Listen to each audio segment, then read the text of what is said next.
Welcome to another webisode of Outdoor Cast Iron Cooking. I'm Dean, the Fog Crawler. I'm Leroy, brother from another mother. Today we're going to show you how to make the best coffee you've ever had. Camp roasted, home roasted coffee. You want to tell them how it all started? Well, sure. Well, I was talking to Dean one day and telling him I would like to roast my own coffee, and asked him if he knew where to get green coffee beans. And the next thing he knew, I was posting pictures of roasted coffee on the internet. What happened was I went into Signature Coffee in Redway to inquire about selling beans. The guy started telling me how easy it was.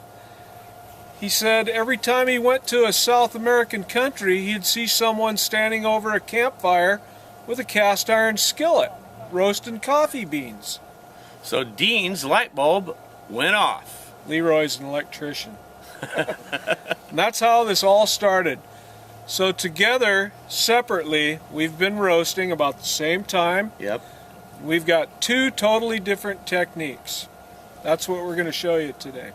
This is my method, brother from another mother, of roasting coffee. So I have a number 10 deep skillet. You heat up your pan anywhere between 350 and 500 degrees. It depends on the roast you like.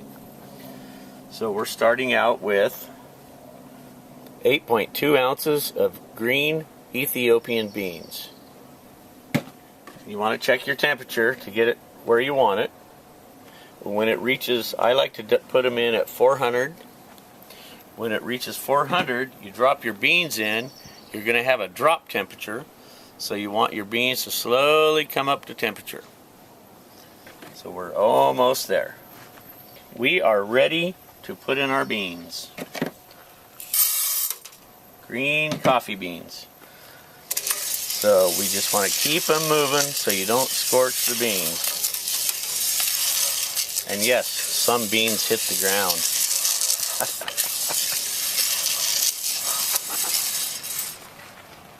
Well, that looks like hard work. Not as hard as your work. So we just keep stirring, and you'll start to see a yellow color coming on the beans. That is actually pulling the moisture out of the beans.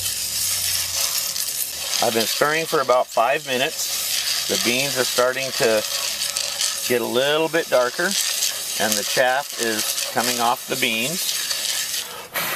Chaff.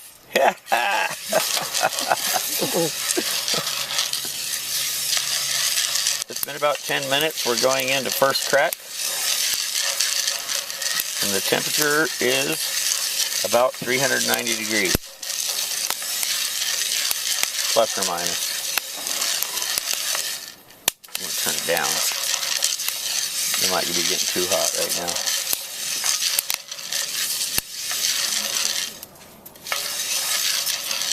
So how far do you take your Ethiopian beans?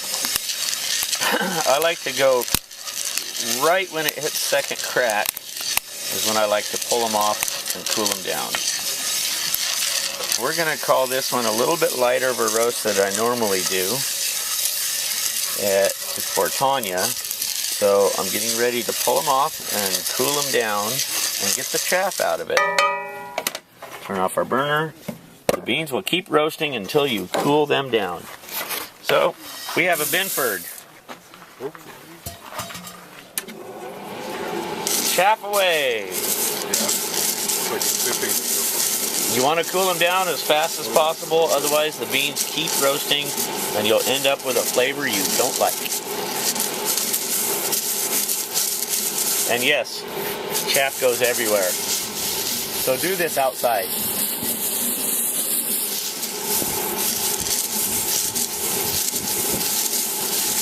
Now that our beans are cool, we have a finished product. So my method, I'm just going to use a cast iron skillet.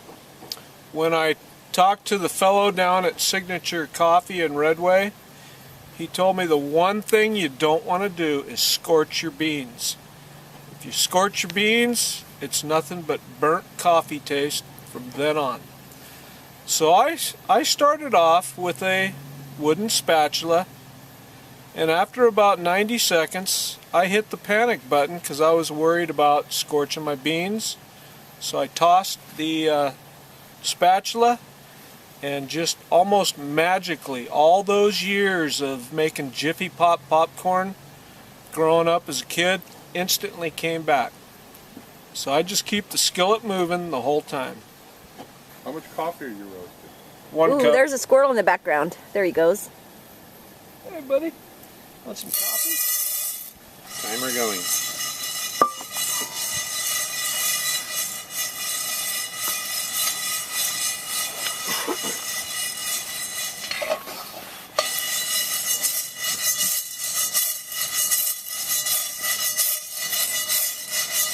Well, hopefully it goes right. In about 5 minutes time, beans will change color and become yellow.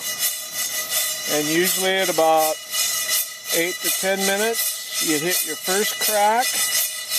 And I'm going to take this just a little bit past the second crack. Not far. We're at about the 5-minute mark now, and as you can see, the beans are changing color. This is called the yellowing stage. The chaff is starting to flake off. Well, not quite.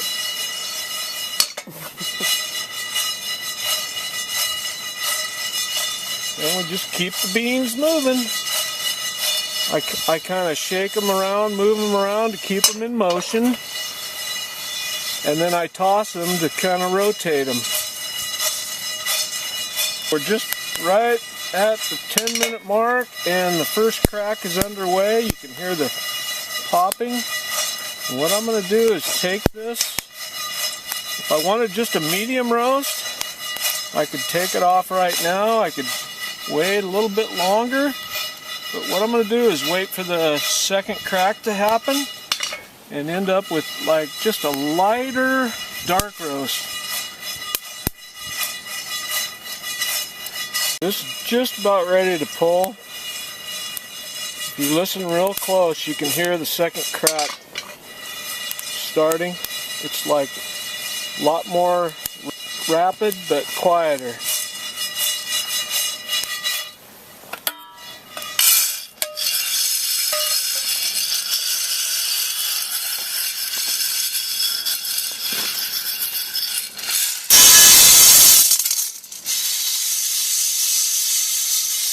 Now that you transferred it to the colander, then you're going to continue to go back and forth between the two colanders to cool it down. What this does is it cools it and it gets rid of the chaff, the outer skins that slough off.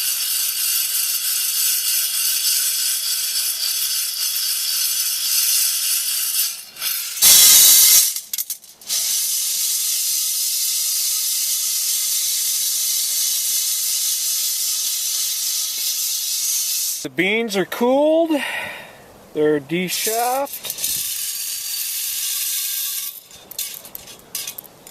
and there's the first roast of one of 4 different types of roast that I'm going to make a blend.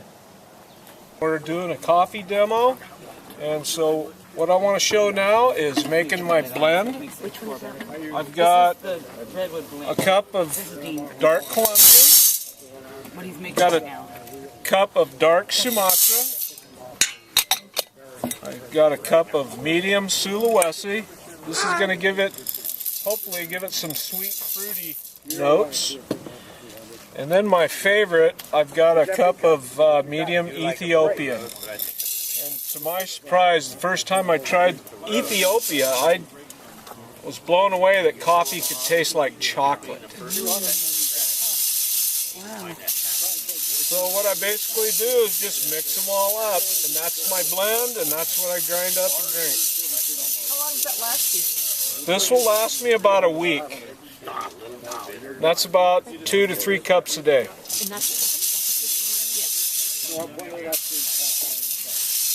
okay. Let me get a shot of it. Okay. You'll know the difference after you've done it. Holy, that's a lot. There's the. And that's a There's Put it back in the sun. It shows up the color range better. There you go. Normal people, that'd last 3 weeks. Now we'll grind this up and drink it. This is this blend that we just made. I must not be normal people. That would last. And if there's anybody that wants the joy of grinding their own, no problem. We welcome you to the hand crank here. Yeah. Here we go. So you want to have all the beans be pretty much the same color. I see. That's your goal. It's really. Could have did that. What? Remember, I took the bag and just poured in there. I could have used the cup. Yeah, the goal is And to then have put it it as under. evenly roasted as possible. You're not And what kind of grinder are you using, Fog Crawler? This is a Spong number 3, made in England. I got it about, what, 3 to 5 years ago for about 30 bucks on eBay. What's it made of? It's cast iron. I know, it's a rehearsed, yeah. We've done this a few times now. Well, I hope you enjoyed today's webisode. I know I had a blast working with Leroy. And one thing I'd like to add about the ground coffee, meat rubs. Oh yeah, awesome. Mild, nutty flavor. Yep, it has been a blast, and I would rather drink it. Yep. Remember, it's all about eating good in the great outdoors. And sipping too.